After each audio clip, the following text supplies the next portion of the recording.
Well, good morning. Welcome to Tynecastle. Devastating what brings us together. And the reason we're here today is to remember Big Zal, to honour his memory, and I guess particularly to remember and to pray for his wife Nora and for the rest of the family as they meet for the service of Thanksgiving over in Lithuania today. It feels strange for me to be doing this. A lot of you here knew Zal way better than I did. And there's so many more people who would have loved to have been here today. 2020 has been a brutal year. The amount of people I've heard saying, I cannot wait for this year to end. Cannot wait for 2021. But in many ways, I don't think 2020 is our enemy. And I don't think it's the problem. And all of us have been around long enough not to be naive to think that a change in the calendar will somehow make us immune to the issues that are gathering us here today.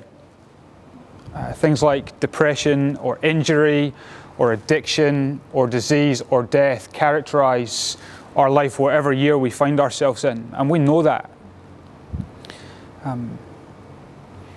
Just on Wednesday I got news from a good friend of mine in Canada. His 21-year-old son died. These things happen and they're agony. And so today we gather not just to remember Big Zal, but in some ways to take a moment to number our own days rightly and to make sure that we're investing our lives for things and for people that really matter. I'm a Christian minister, and there's a book in the Bible called Ecclesiastes which talks about life under the sun. And it says there's a time to be born and a time to die, a time to dance and a time to mourn, a time to laugh and a time to weep. But in these days of mourning and weeping, the writer of Ecclesiastes says, actually sometimes it's better to go to a house of mourning than a house of feasting, because death is the destiny of everyone, and us, the living, should take that to heart. And it is in facing this ultimate destiny that actually will help us truly find life. Again, for me as a Christian minister, life under the sun in all its brutality is a reminder to lift our eyes to the God who is above the sun, who sent his son Jesus to die a death I deserve to die, and then to rise from the dead to give hope in the face of these things. Now, Zal could never get his head around the fact that I was a minister. He could not understand at all what a chaplain was. I came to Hearts the summer of 2012. We just won the cup. Paulo had just left, and I turned up at training, was introduced to Lockie, and Lockie took me around to the rest of the boys, immediately introducing me as Charlie. That didn't help Zal understand who I was or what I did. I remember meeting the likes of Jammer and Big Andy Webster and Andy Driver and all these boys, but I vividly remember meeting Zal. I look at complete confusion on his head that someone who looked like me could be a minister. But when he clicked what I was, he immediately stood upright, had that mischievous grin on his face, and blessed me with the sign of the cross.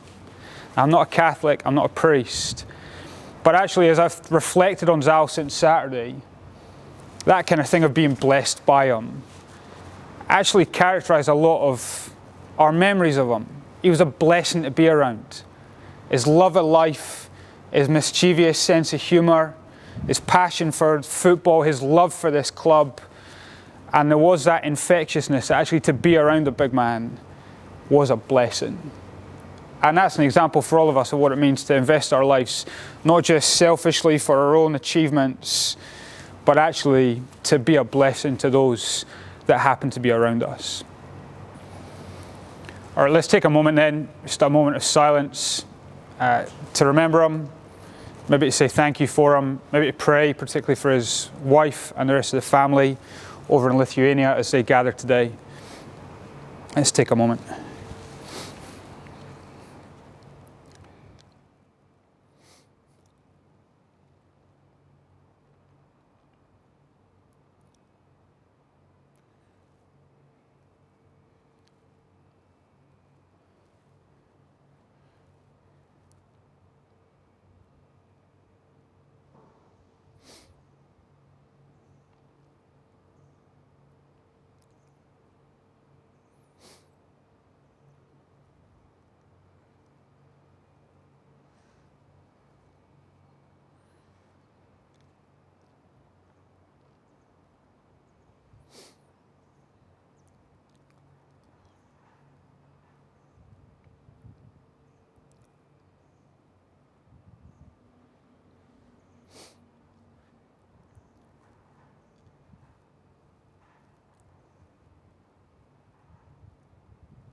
I think this corner of Tynecastle is a great place to do this kind of thing, because it reminds us that although our love of football is at the heart of this club, that this becomes bigger than any one individual.